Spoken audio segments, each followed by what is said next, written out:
This series of bonus podcast episodes were taken from my 9-hour live stream on the 15th of April 2020. I interviewed 16 speakers back to back whilst on lockdown from the coronavirus pandemic, and I thought I would edit them just for you. Hope you enjoy and stay safe, my friends. Hi, mate. How are you doing? So we're at 7 hours, 31 minutes and 22 seconds. I bet it feels like it. Yeah, it does. Did you have to remind us? So you're... That's a hell of a punch. Jeff is going to close out in about half an hour. That's it. I'm going to end this broadcast in half an hour and then start another one with Jeff because Facebook have an 8-hour limit, apparently. I mean, God, come on. 8 hours, is that it? We can go for longer than that. So we've got 28 minutes. 29 and a half minutes. Have you been watching across the day? Have you been I have dipped in and dipped out. Yeah, I've watched quite a few. There's been some real standout. Grant being on the cover of Northeast Times. Honestly, I would never have believed him if he hadn't been WhatsApping us for about 3 weeks telling us it was going to happen. He scrubs up all right, doesn't he? He doesn't. He just. I've got to say, yeah. Well, there you go. Well, there you go. No, there's some just. Kate had some good things there. Sarah had some good things, as you would expect. You know, shoot straight from the heart and you know, keeping it real. And I think as we've sort of talked about, and I said to you yesterday, for me, I think you've got to really be genuine, and I think never more so than ever. You know, I think that one of the things I've always banged on about is I cannot stand that whole superficiality and backslapping in the business world. I mean, It drives me absolutely nuts. I understand why people do it because it may get them business, and it may be, but you know, living two personas is just not good. You've really got to be genuine to yourself. We're all Marmite in that nobody's going to love us all, and I think that's the way that you got to be. But those people that like you will like you, and those that don't. You know, if you look at yourself as a brand or your business, you know, there's no brand that tries to capture everybody and they'll segment that. And was that Terry Asher saying about my house? Terry McStay saying they have bringing a bit. Terry McStay. Yeah, there you are. So, you know, I think it's really just being honest, you know, and I think there's no harm in, you know, the times now of saying it's really hard, and actually the phones stop ringing and emails will stop coming in, you know, and business is really tough. And unfortunately, there'll probably be a lot of businesses that will really struggle. And I think it'll make a lot of business owners really question why they're in business and whether they even want to be in business. I don't think that's failure. I don't think that's weakness. I think that's being honest and true to yourself, you know. And I think that we're all being turned inside out and upside down and back to front and always. And I suppose I read something the other day and said everybody's been dealt with the same hand. It's just how you play the cards, isn't it? Interesting. But, you know, there's too much doom and gloom. Yeah, there isn't. And you know, it is though, Carl, sorry to jump in, but like, you know, yes, we're in this current situation. But what you've alluded to there is, you know, people might be thinking, right, okay, I need to go back to work again. I need that job security. That's not just in this current Corona carry on. If you're an entrepreneur or a solopreneur or micro business, you think about that quite regularly for the good first 5 years of your business being born. You know, you wake up in the morning thinking, can I do this? Cash flow, clients, running around, wearing all the different hats. It's not just now, is it? You do that all the way through. I felt like Mr. Ben all my working life, I think. Different. That's one for the little bit older folk, you know. But I don't know who Mr. Ben is at all. I think, you know, I think it's absolutely right in that, and you're making a comment there to Kate in that it's very easy to drop into a groove where everybody keeps doing the same job or the same task or the same. And let's face it, the novelty is allowed to wear off. You know, the novelty is allowed to wear off on what you do. And I think most people find themselves in business that they end up doing something that they didn't actually probably get in business to do. Yeah. And I think that they end up being in a little bit of a situation that sometimes has been created for them. And other things that people never tell you about in business is that they tell you how to get in business. They don't tell you how to get out business. And they don't tell you that you actually also, quite often, the business runs you rather than you running the business, and that you can create this Frankenstein, if you like. Now, it could be a lovable Frankenstein, and we all do it for different reasons. But nevertheless, as I say, it's very easy for the business to run you. And I think that Paul, who a good friend of ours, has also made a really interesting comment a few months ago that most people in business end up creating a job for themselves. And I don't know if that's just to be familiar or to give them a comfort zone, but they create a job that they get up, they go to work, they come home, and actually they probably even forget that they're working for themselves. They just are working for this thing, but this thing is them, if you like. Rather than actually work, rather than owning a business, they actually are just creating a job for themselves, which is easier said than done, of course. Easier said than done. I think when you're conscientious, Carl, you have got the chance of falling back into that groove where you are conscientious for somebody else, and you be conscientious for you, and you will end up doing things that you might not like doing. Sweeper upper, that's me all over.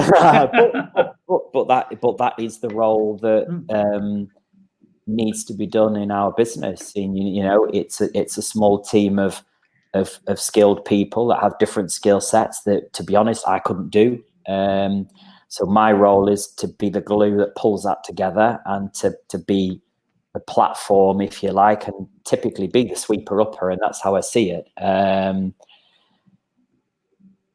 I do, Lucinda. Alchemy. Yeah, I do. I think we're all comfortable in our comfort zone.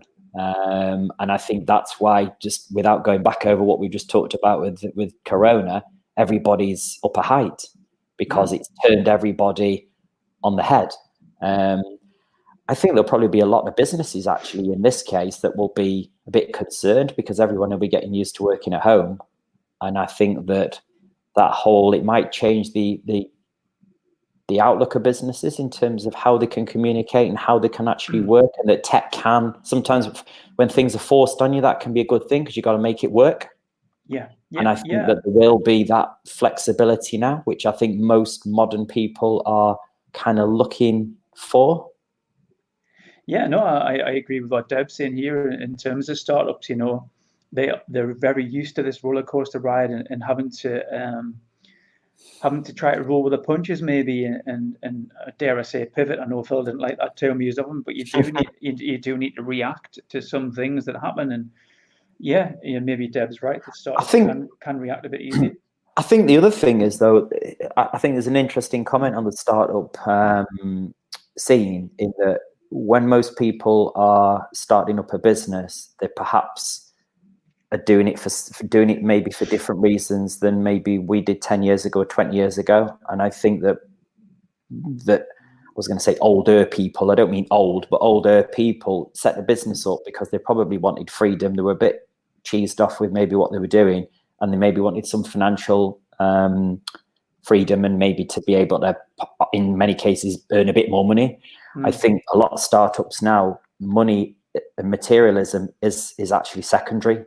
That kind of isn't an issue, in that there are a lot of startup businesses that just really, bounce from pillar to post and are predominant, and are probably short of brass for a long time, but they have the freedom of being able to work when they want, how they want, and enjoy doing what they do.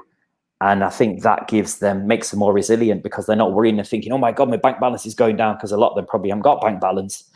So, which I don't mean that in a derogatory way. No, I understand. If you haven't got it, you can't lose it, can you, kind of thing. Whereas perhaps the older school, where we're sitting there and thinking, oh my word, right, well, I live up to that, and that's my monthly cash flow, and that's this and that's that. And they can see that eroding away. And that's why we're probably much more in ground and a bit more stressed about it, shall we say. Whereas somebody who is in a startup, and particularly if it's a little bit tech, they can think, no worries, if the world turns a ratchet, which clearly it has done, then we'll wrap up, we'll start again tomorrow. That's been my favourite saying for the last 20 years, when the world turns a ratchet. And of course, that has bloody come home and true, hasn't it? Because my word, it has turned one. It's interesting what you say about cash flow, though, Carl, because I used to worry about this. So I started this company 5 years ago. And fortunately, every month I paid myself. And what I found out after a couple of years is I need to actually stop worrying of whether I'll be able to pay myself in 3 or 4 or 5 or 7 months' time, because it just happens. I've talked about hugging trees today, but I'm not going to hug them. I know you have. Much. But the universe just answers. You've probably seen it yourself. You lose a project, and then someone will ring you next week, and it fills that hole. And I think as entrepreneurs and business owners, I think a lot of the time we just need to stop worrying and maybe just keep the faith. Would you agree? I think so, yeah. I think I've always been a big believer that when times are tough, if you keep your head down and you keep grafting and grafting and grafting and grafting, and it's hard, but then something will usually break, and something will usually, and we all need the rub of the green. We all need a bit of luck. But I think that, that in my experience, as you say, you might have gone through and lost a job and thought, oh, and then something just comes out of the blue, which you land and arguably might dig you out of a small hole. But the fact is, I've always thought, as long as you're doing your best, you're persevering, you can feel that you can't kind of do any more. Then that is like, my dad said when I was at school and I was young, all you can do is do your best. If your best ultimately isn't good enough, and at least you can hold your head high, can't you? And say, well, I did my best. There's nothing worse than thinking, well, if I'd done this or I'd done that or I'd done the other, because, you can't live in regret. I think that's another thing which is a bit strange at the minute. And I was just talking to a client this afternoon about this, who was thinking about putting the brakes on a project. And I've talked it through with him and said, obviously it's your choice at the end of the day, but my view is X, Y, and Z. Clearly we're biased because we don't want any work to stop, but I honestly think that he's right in doing it. But what I said to him is that I think what's the one thing that we're all taking out of businesses on this is that we haven't done anything wrong. We haven't gone and made a business decision that screwed up. We haven't gone and lost work. We haven't gone and sacked staff as such. This has come from nowhere and is like a big blanket over everybody and has just flattened us all. And as I say, none of us have actually said, well, we've made a mistake. It's just a truck that's hit us all. And I think that, I don't know whether that's good or bad, but at least, I've got no doubt that a lot of other businesses in the space we're in, a lot of other businesses in a lot of other spaces are facing the same problems. And I think it's a little bit, I think there's something that we can all take from that we haven't really done anything wrong. I'm not saying that it makes you feel any better, but it is one of those things. Yeah, no, I understand. And that's why I wanted to put this on today. And, we've had 16 people all sharing, their own value and their own views. And hopefully people can take bits and pieces from that and maybe take a little bit of solace, because there's nothing you can do. You're just going to have to sit and wait it out. So just going back to, life choices and, when you're younger, I think we've had a comment by Lucinda there saying that you should make more money working for somebody else. And I've said that a few times, I could certainly make more money working for somebody and have a 2-week holiday and not have to worry. But it's the lifestyle that you want. You want to be able to be your own boss and, be agile and that kind of stuff. I know. Let's not go there. Thinking about how the younger people may think about that. You and I are both school governors. What do you think when you speak to somebody who's quite young, who is interested in being an entrepreneur? I think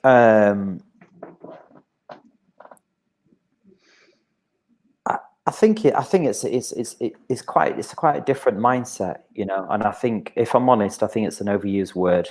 But that said, I think we all know what that means. It means somebody who wants to give it a go, and that is and arguably take for all those people employed. I'm sorry about this, but it probably means to take a harder route, harder road, you know, a rockier road, if you like, on day one. And that's not to say that anybody in employment has it easy, because I don't think anybody has it easy ever. You know, I think the days of cruising are long gone.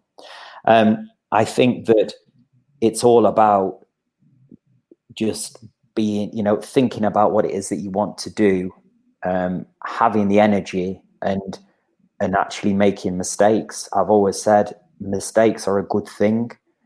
Just don't make the same mistake twice if you can, and learn by your mistakes, because the school of mistakes is where it's at. You know, you can't buy a textbook, and there's loads of people talking, and there's loads of podcasts, of course, and there's loads of people doing presentations, and there's lots of workshops. But I think the best training in setting up a business is getting on and doing it and learning on the job. Obviously, having peer group and having a network and being able to bounce things around is very useful. But I honestly take my hat off to anybody that works in business, and having done it for, I don't know, I have been employed. It was too long ago, but it must be at least 25 years ago. You know, when I was last employed, I sometimes hark back to that maybe. But I do think it's you've got to have the right mindset. I also think that a lot of people do go into it and probably not really thinking it through, and probably not really understanding what they're getting into, and just thinking it's a bit of a jolly. And I think that it isn't something that is a walk in the park, but does give you a lot of benefits. But again, most of us are very good at kicking ourselves, and I don't think we ever take a step back and think, actually, I've kind of achieved something there, whatever that may or may not be. We probably need to spend at least 5 minutes talking about the topic, don't we? I'm quite cool to take a lead on you, from you. I tell you, let's talk a little bit about what we've been up to lately. I know we've talked about it a bit today about our little cartway walks and things like that, and what we get out of that support structure, that support group that we kind of put together. And I think Nicola touched upon it with her Minties. You know, often people will jump in a group and support each other massively, and I'm certainly blessed with what we've created with Cartway. That's yes, it just feels so right that we've got a support group. And if I could urge anybody to maybe connect with a network like that, because I just feel it's vitally important that we have that support mechanism, and we're not sitting isolating, pardon the pun, as solopreneurs and micro businesses. I just get so much from it. I think it's I mean, you know my view. It's for me, it's brain breathing. That's the phrase I keep using. And I think that it's an opportunity to escape from your day-to-day work. And I think it's easier said than done, because there's always a million things to do. But I think that you've got to make that commitment. And I think you've got to invest in investing in yourself. By investing in yourself, you're investing in your business and your staff. And I think what I mean by that is by being able to walk away from the business for half a day or a day, and being able to meet other people in outdoors. That's important for me, because I think we don't get enough fresh air. And to be able to work and talk in a non-business way and a non-salesy way. So it's not about trying to flog your wares to the next person. It's about being able to just talk about what makes you, but things spin out of that. And I honestly think that there are two types of people: those that know that they're stressed and are prepared to do something about it, and those that are stressed and don't know they're stressed. Yeah. And I think those that are stressed and don't really know that they're stressed, that is a worrying thing. And I think we're all stressed.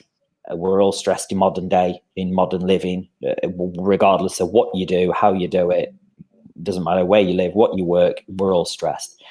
And I think more so than ever, there needs to be a recognition that well-being, and it's an overused term, but well-being is a major issue in the 21st century. And I think that, and that's young and old, and I think well-being is something that is a big destroyer. I think it can destroy businesses, it can destroy relationships, it can destroy individuals, it can destroy a lot of things. And actually being able to have those walks and the activities like the axe throwing and things, and even just a pint afterwards, and just be able to talk with, as I say, with nobody that's really got an axe to grind, and nobody that's trying to, nobody that's up their own backsides. That's the bottom line. In a really kind of supportive, calm environment is really, really good. And I think and you take away, you get out of it what you put in, but different people get different things. But the fact that it works shows the core people that continue to do it and continue to invest the time to go along, and I know that we talked about it for a long time, and I actually think that it's the archetypal tiger by the tail, because I think that so many people would get so much benefit out of this, and I think that there is a massive need for this, a massive need, and I think that you do have to step off the merry-go-round sometimes. And I think that by doing something like this, as I say, it resets the hard drive. It lets your brain actually breathe physically, and you just get away from that whole sort of stressful environment that we're all in. Sorry, I'll waffle on for hours. No. I know you're really passionate about it. That's why I wanted to touch upon it, because what we do is we worry about the day out. And what I say is, I'll arrange a day, I'll put it on Eventbrite, and then nobody kind of books until the last few days, because what they're worrying about is, have I got the time to do it? Have I got the space? Am I busy enough? And actually, you said something great to me once, which was like, we really should book it in straight away and prioritize that time, because it should be prioritized that day out. And actually, what people say is, a day out walking, is that not a skive? And quite often I'll say, well, why didn't you ask your gaffer if they work for somebody whether you can come along? They'll go, oh no, I think it's a skive. I know other people who do it. They take that day out and they're a hell of a lot more productive when they get back. They're on fire. They're ready to start work the next day or the next week for it. And it's just really getting your mind over that. You're not taking time out. And we've spoke about that earlier on, and Roy Sandbach mentioned it. I mentioned it, that you feel guilty for taking time out, and I feel guilty for reading a book, even though it's productive and it would help you learn. It's getting your head over that. So we live in this guilt trip where we feel that we'll have to be shackled to a desk, or shackled to a phone, or shackled to an office. And I think that you can be working at any time, because again, if you come back to a business owner, most people, that was Gillian, wasn't it? And beans on toast. But that's another discussion. But I think the bottom line is most people that are really conscientious, either at work or that have a business, don't switch off. And yes, of course, they have a work-life balance, but they still think about work outside of work. So it isn't about that being shackled Monday to Friday, 9 to 5. Because for a lot of people, it's the first thing they think about in the morning and the last thing they think about at night.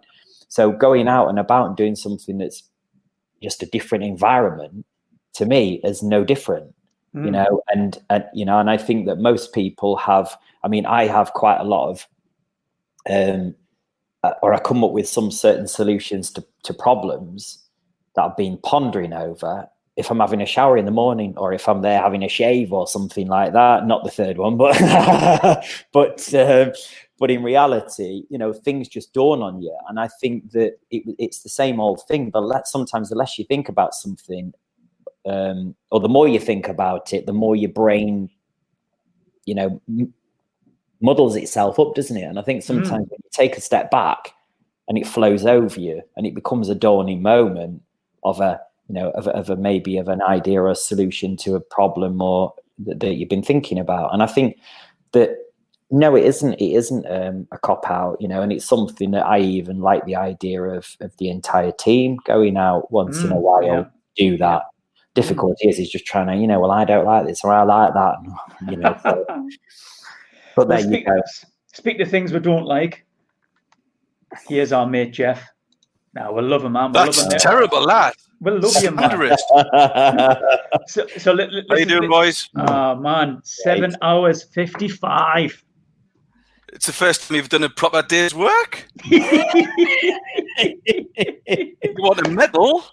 I do want a bloody medal. Right. This is how it's gonna go down. 7 hours. This is how this is how it's going down. Carl, can I get rid of you? You can. Right. Okay. Love you, brother. See you soon. Okay. Take care, Carl. Right. This is how it's going down. Hang on. Hang on. What? Hang on. What? Hang on. What? I've got something for you. Right. Get your glass. Get your glass. Put it to the screen. Right. You need some of this. Well, take it away so people can see. Right. Come here. Oh, hang on. Other energy drinks are available. Have a bit of that. Now imagine that with a Savoy dip. Imagine. I tell you what we've got instead.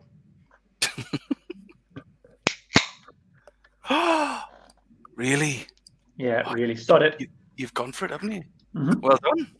Sod it. Are you well? How's things? I'm knackered. Well, this is how it's going to go, right? Go on then.